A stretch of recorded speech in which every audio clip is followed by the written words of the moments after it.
The Google Earth measurement is a map measurement, so we must take into account topographic elevation. Example, if I take a 1-meter ruler and I go up a mountain, I bring the ruler closer to the satellite, so it sees it bigger and bigger, except the Google Earth measurement does not move but the ruler magnifies. This effect is called scale distortion due to terrain height. Google Earth uses sophisticated algorithms to minimize this distortion and provide an accurate representation of the terrain. However, it is important to take this limitation into account when measuring distances or areas on a map. Central America. Topographic elevation, 2,250 meters. 3 pyramids. One that measures 100 meters sideways. One with a hypotenuse of 314 meters. Egypt. Topographic elevation, 30 to 40 meters. 3 pyramid. One that measures 100 meters sideways. One with a hypotenuse of 314 meters. Asia, Central. Topographic elevation, 500 meters. 3 pyramid. One that measures 100 meters sideways. One with a hypotenuse of 314 meters. The information we have just seen gives us 3 clues. Visibly, these squares were made by the same civilization, which is global. Which civilization on our Earth was global? Answer: to another civilization before us and for only 500 years. This is a fact, so the first clue accuses our civilization. Second clue: everything is expressed in meters. Which civilization in our known history used the meter? Answer: we created the meter 200 years ago and no other civilization had a unit of measurement which without comparison. Third clue: the pyramids are adjusted according to the height of the satellite so that they all fit perfectly on Google Earth. Third clue: who placed these satellites and who made Google Earth? 3 clue, which you will certainly not accept. But do them, and I will follow the trail of science and common sense, rather than that of beliefs. Google Earth has been around for around 20 years. The meter has been around for around 200 years. These giant squares have been there for over 5,000 years. Which brings us to the question: if we did this, then when?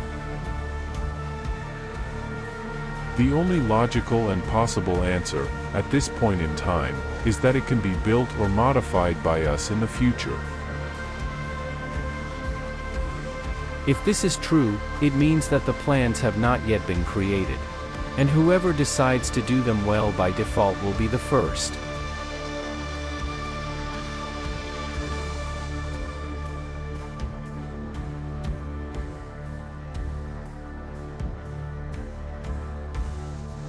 For it to be remembered by people of the future, it must have deep meaning in mathematics. If you find something better, it will be instantly replaced and readable in your unit of measurement.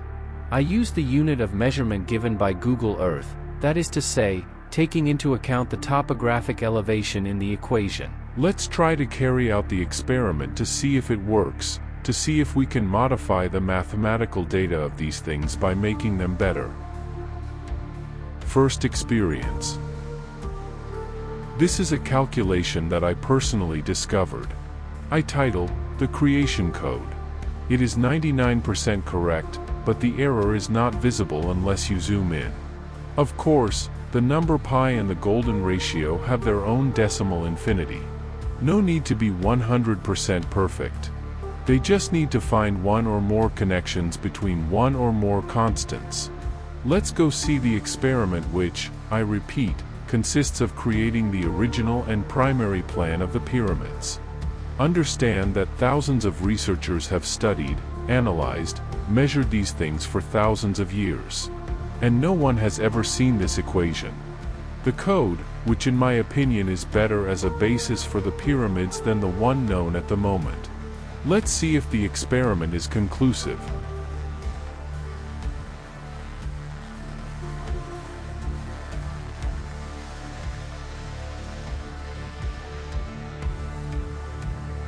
The code that I created, discovered, is readable with the GU measurement in all the bases and tops of all the pyramids in China. In fact, these are facts that everyone can see for themselves. A fact calculable in probability therefore gives us a measure of certainty on the veracity of the results of the experiment. At this point, the probability that I was wrong about my theory is 0. So if these are true, it means that it works. So let's continue. All I show you from the beginning is the code.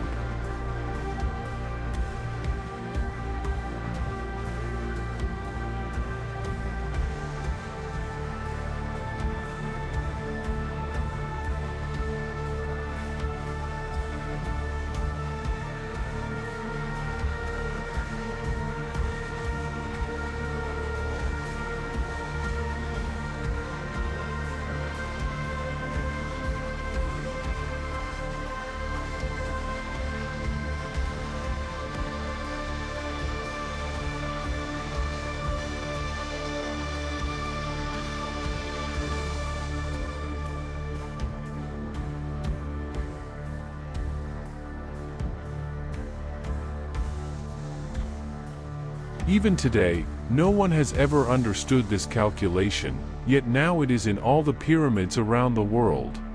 How is it possible that no one saw this? Experience number 1, successful.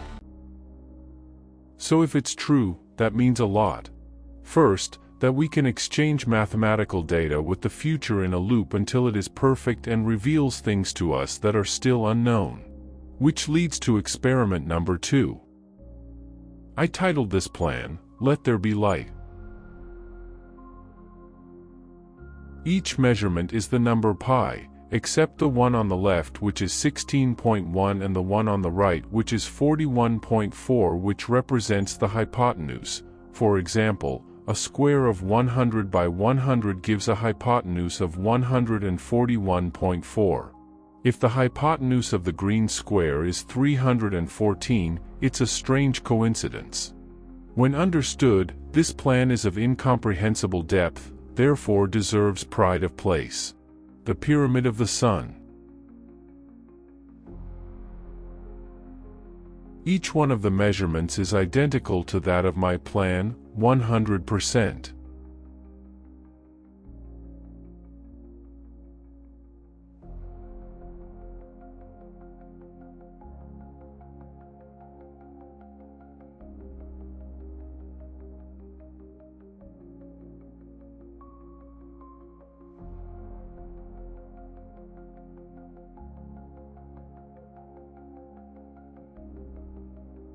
The sum of this addition gives the speed of light, hence the title of the plan, Let There Be Light. Or if you prefer, the Pyramid of the Sun. Here's another shot, each side does the speed of light. This plan is not as precise as the previous one, but excuse the term, a print god, addition of constant equal to a constant. Even though it is not very precise, it was accepted. Bent pyramid.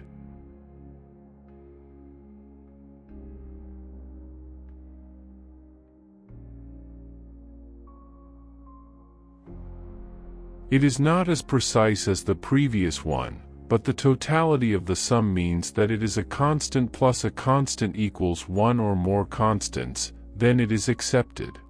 Therefore, the experiment works. Whatever can be promised by the law of infinity, it will come true. Giza Plateau, Egypt. Speed of light in glass, 200,000 kilometers per second. The light in the glass, across this distance, 1 million times, per second. Speed of light in water, 225,000 kilometers per second. The north and south sides of Cheops measure 225 meters. The light in the water, across this distance, 1 million times, per second. Speed of light in the area, 299,000 kilometers per second. The hypotenuse of Kephrine is 299 meters. The light travels this distance 1 million times per second.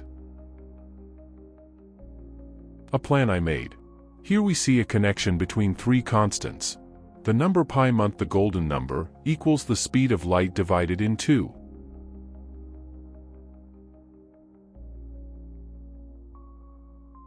This plan I made in 2023.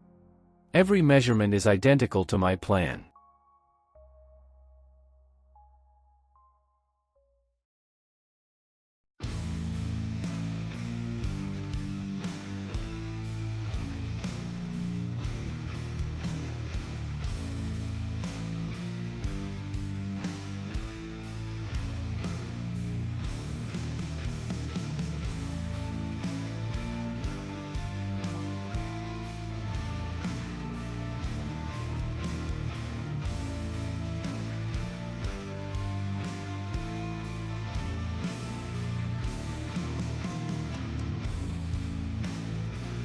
Each measurement of this addition is the number pi and the speed of light, and the sum is 1092 meters. It's the circumference of the moon.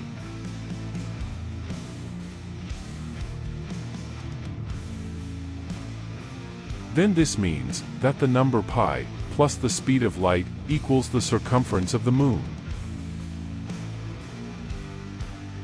False also take into account in the equation that the three squares at the base represent the speed of light in glass, water, and air. If we add 100 meters diagonally to this sum, we obtain the difference between the Earth and the Moon. Therefore, the sum of this equation is a major clue, which suggests, in a scientifically measurable way, that the formation of the moon would have been decided artificially. Let's not go too fast, there are still several things to understand before tackling this level. This equation, which purely adds the number pi and 99 to give the golden ratio, is very surprising. Because it is a connection between 99 and the golden number, like the calculation already known, phi squared to the power of n.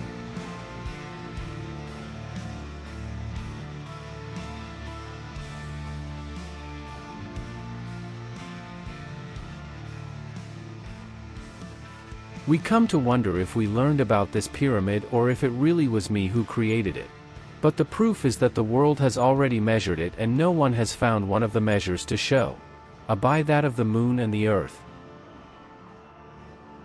That I learned from the video The Cosmic Revelation of the Pyramids, released in 2013. At one point in the film it shows that the Plateau of Giza is divided into several golden rectangles, which at that time led me to question myself. And later in the video it shows the difference between the Earth and the Moon in the three pyramids. But seems not to have made the connection that the golden rectangle made an equation which creates this result.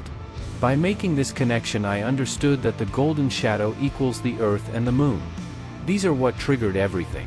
Of course the history of golden rectangles are, in my opinion, like phi to the power of 4, not very interesting. Because we have to make several equations or additions which are not constants, so nothing to do with the calculations that I have just shown you, and even less what follows. For it to work you can't just rely on numbers written in the books, you must be able to check for yourself, otherwise how can you receive the message? This will be a one-way communication, you was only do it once. This is the reason why no one could see everything I showed you from the beginning.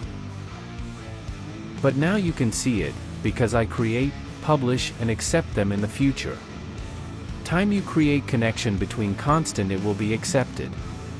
Here the contour is 2,243 meters, this number represents the topographic elevation at Teotihuacan, the speed of light in water across this distance 100,000 times per second, and of course, these are the creation code. The total surface area is 314,000 square meters, the number pi. Here the contour is 1,123 meters, this number represents the Fibonacci sequence. The total area is 78 square meters thousand, the start of the code. Example: a square of 79 by 79, equal to a hypotenuse of 112. The outline is from 1617 meters. The total surface area is 161,900 square meters. The golden number is 1618. The contour is 3,149 meters. The total surface area is 618,000 square meters. Pi equals the golden ratio. I can do the same thing on all sites. I challenge you to name me any site and I will do the same thing. Let me show you again. Teotihuacan, Mexico. Let's analyze this corner of the site. To create a golden rectangle, we must measure the side of a square and multiply it by 1.618 to add 61% to one side.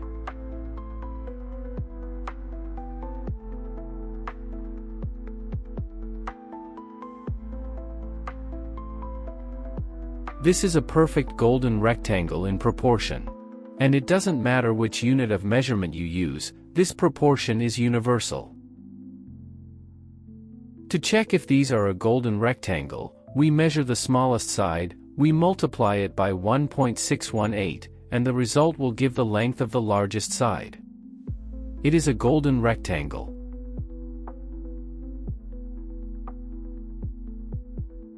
The addition that we have just seen is really the number pi multiplied by the proportion of the golden ratio equal to 50? Actually, it is a connection between the number pi, the golden ratio, and the number 100 divided in 2. This side has a measurement very close to the golden ratio.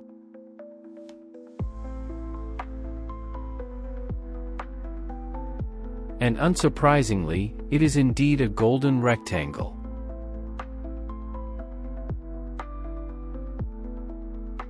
Then it means that the golden ratio multiplied by the golden ratio equals 100?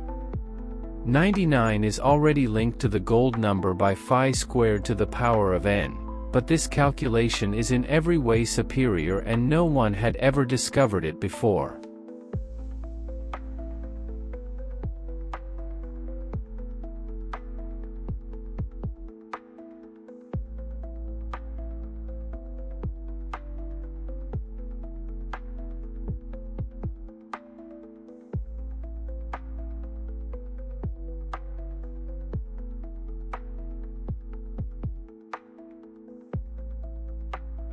I can go on forever and this is what I'm going to do.